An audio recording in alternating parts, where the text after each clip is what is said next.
with IRQs, every device in your system, all of your expansion boards, your sound board, your network board, etc., have to have an I/O address assigned. And unlike IRQs, they cannot share I/O addresses. The nice thing is, because we have 65,000, there's usually no problem with different devices trying to use the same I/O address. Occasionally it happens, but not very. Another important point is the fact that many devices will actually use more than one I/O address. Now with IRQs, every device, every expansion board you put in the system will have one IRQ assigned to it. However, a device may have a whole range of I/O addresses depending on how much information it needs to move in and out from the device to the motherboard. The last, this is one that's not used by all devices, it's used by some, is called the DMA channel. DMA stands for Direct Memory Access. Some devices will require it, some won't. Now DMA are communication circuits used by high-speed devices to communicate directly with RAM without involving the CPU. Now DMA channels are used extensively by devices such as the like floppy disk drive, hard disk drives. On a given PC system, there are 7 DMA channels available. Just like I/O addresses, each device that uses DMA has to be assigned a unique channel. So you're probably asking, well, how do I configure all this? Well, it depends on the type of expansion board you're dealing with. First, take a look at the expansion board and see how we go about configuring these resources. This is an old ISA expansion board, and it uses an interrupt channel, and it also uses an I/O address. It doesn't use a DMA channel. However, to set the IRQ it uses, you use this jumper right here. To set the I/O channel that it uses, you use these jumpers right here. Now this is an older card. It has the choice of setting it to IRQ3 or IRQ5. I don't know if you can read that underneath there, but it says, and if you have the jumper over here in this position, that's IRQ5. If it's over on the other one, it's IRQ3. Now if I want to set the I/O address, I use these sets of jumpers right here. Now there's actually a little legend here. There's 2 pins on these jumpers. It says if you have these plastic shunts on top of these, in this combination it yields this I/O address. If you do it this way, it yields this other I/O address. I/O addresses are referenced using what's called hexadecimal notation. With hexadecimal, instead of going 0, 1, 2, 3, 4, 5, 6, 7, 8, 9, 10 to a decimal, hexadecimal uses a base 16 number. What we do is we say 0, 1, 2, 3, 4, 5, 6, 7, 8, 9, and then going 10, we go A, B, C, D, E, F. Now, if you're dealing with a PCI board, you know what? You don't have to worry about any of that because PCs are plug and play. When we deal with plug and play, we insert a board, and then when the system boots up, the motherboard, the operating, and the board all interact together to automatically configure the board with the IRQ, the I/O address, and the DMA channel. Let's take a look at how we install a PCI board in a system. Now our motherboard here has 3 PCI slots, and we have a PCI we want to install. It doesn't really matter what slot in, and for this board I want to put it in the bottom slot. So I'm going to take my expansion board and I'm going to insert it right down here in the slot. And here's the important part. When you're inserting this card in the slot, start rocking and wiggling things to get it to go in. Of resistance. You don't want to do that. You want to apply firm, even pressure on both ends of the card at the same time. Just pressing it down gently until you feel it hit the bottom of the slot. Okay? Now with the card in the slot, notice over here that this tab is out here and there's a hole right here. This is to secure the card, and this is so important. Always fasten that expansion board down. Now the screws look like this and come with your case, sometimes with the motherboard and sometimes with the expansion board itself, and they just thread right in here. And then I tighten it down. One other thing I want you to keep in mind when you're dealing with expansion board. On the back of our case here, we have lots of different openings in the back of the case to accommodate expansion boards. Well, more than likely you're not going to use all of these different slots. If you have open slots back here, you need to fill them in and ensure proper cooling. What you need to do is to use a slot cover and cover up the used slots in the back of your PC. By your case, it should come with a whole bunch of extra slot covers that you can use to fill these holes in. Okay, I've got a slot cover in there, and I would want to put slot covers on all the other open PC as well to make sure air is escaping where it shouldn't.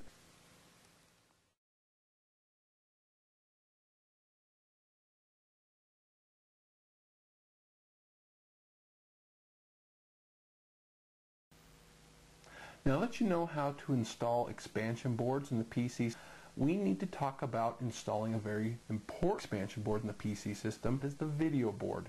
Now the video board's job is to connect our system to a monitor so we can see what's going on, right? Back in the old days we didn't worry about it because we fed information into the PC cards and we got information out on some kind of teletype machine. Today we expect some kind of visual display on a computer. Well, we've got a problem if we want to use a monitor. That's the fact that the PC deals with in binary form, zeros and ones, data. Well, most of the monitors you're going to use are not digital log.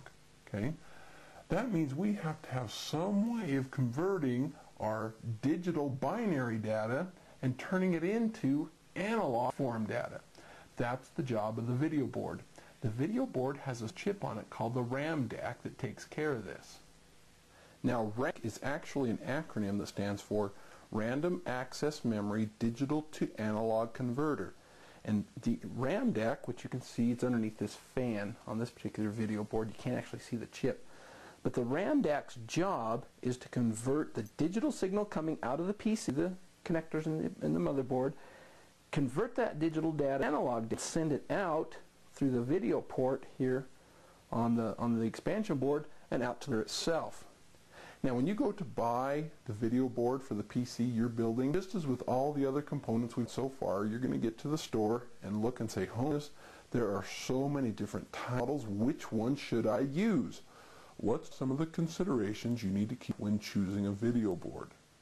Now, you know about expansion boards, right? So you know that the very first concern that you need to keep in mind when choosing a video board is the type of board required by your motherboard. Is it a PCI? I hope not, because PCIs don't perform that well. Is it AGP or is it PCI?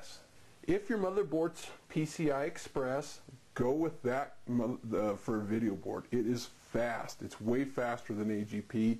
Provides excellent performance. If your motherboard requires AGP, that's great. AGP works really well. It's very widely deployed. If you pick AGP, then you need to pick what type. Check your motherboard documentation. What does it support? 1X, 2X, 3X, 4X, etc. on up to 8X. The general rule of thumb is that if your motherboard supports, let's say, 4X AGP, then a 3X, 2X, or 1X board will also work in that same AGP slot. However, for performance reasons, go with the fastest multiplier you can. For example, if your supports 4X AGP, buy a 4X card if you can afford it, because you will get much better video performance than if you chose an X card. The next thing you want to look at is the amount of memory on the board itself. Now, just as our motherboard has RAM, your video board also has RAM. The more RAM it has, the better it performs, and also the higher resolution it will support. As a general rule of thumb, today's modern machines, I would suggest that you pick a memory board of at least 32 megabytes or larger. You can get away with an AGP card with as little as 4, but you'll probably be disappointed in the performance and the resolution. The next to look at is the monitor you're going to be using. What kind of monitor are you going to use? Are you going to use a standard SVGA type of monitor? If you're going to use an SVGA monitor, then you need to make sure that your video board has a standard SVGA interface. That's called a DB15. Now, if you're using a newer LCD type, an LCD monitor can be analog or it could also be digital. Many newer video boards come with both standard SVGA interface. They may also include a digital connector that allows you to connect the video board to a digital monitor. The last thing you might want to keep in mind, in addition to the type of monitor, is the number of monitors. Do you want to have a dual monitor setup? Essentially what you have with a dual monitor is you have an expansion board that has 2 video ports on it which are connected to 2 separate monitors. If you're using the right operating system, which is Windows 98 2nd edition or Linux, then you can actually extend your Windows desktop across both monitors. If you want monitor configuration, then you need to purchase a video board that has 2 ports. We call them dual head video boards. So anyway, those are the factors you need to keep when selecting your video board. With that, let's demonstrate installing a video board in a PC system. Now, as you can see, our motherboard uses an AGP slot, and I've got an AGP card. It's a 32 megabyte AGP card. I simply take the card, and just like our other expansion boards, I push it into the slot using uniform motion. Then I get a screw and make sure I tighten that in there.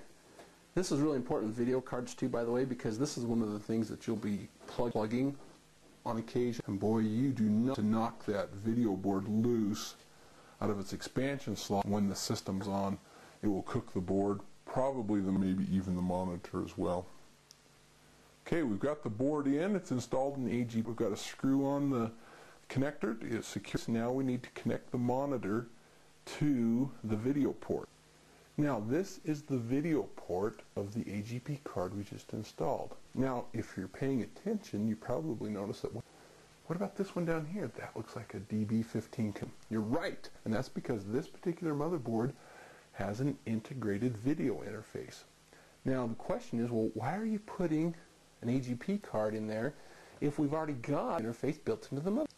Well, the reason is because, generally speaking, an AGP or PCI video board installed in the expansion slot will perform much, much better than an integrated video adapter. With that, I can take my video plug, simply connect it here, tight screws down, and our monitor is now connected to our AGP card.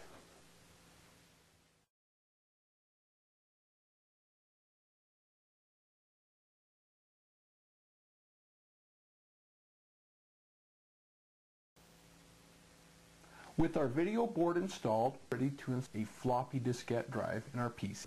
Now, in case you don't know, a flop drive is a type of drive that allows us to insert a floppy into our system and use it as long-term storage, save data and read data from it. Now, floppy disks have been around a very, very long time. And many folks will ask, well, if we have hard disks, why still put floppy disk drives in the system? One thing that floppy disks excel at, and that's a thing called SneakerNet. Now, if you haven't heard of SneakerNet, SneakerNet is kind of like a computer network, only it involves using sneakers instead. You save the data that needs to be transferred from one PC to another onto a floppy disk, and then you walk with your sneakers over to the other computer, put it in, and copy data over. Another thing floppy disk is for troubleshooting computers. You can create, using different operating systems such as Windows and Linux, you can create what are called emergency rescue disks with the operating system that will allow you to boot the system should something bad happen to the hard disk drive. So with that in mind, let's take a look at floppy disk drives and disks. In this, split apart an old floppy disk so you can see the parts inside. Many people ask, why do we call this a floppy disk? Because you know what? They're really not that floppy. They're pretty rigid. That's because our floppy disk is actually encased inside of a plastic sheath. This black part right here we call the sheath. Inside, however, you're the true floppy diskette. This is an coated mylar disk. Now this oxide coating allows this disk to store magnetic information.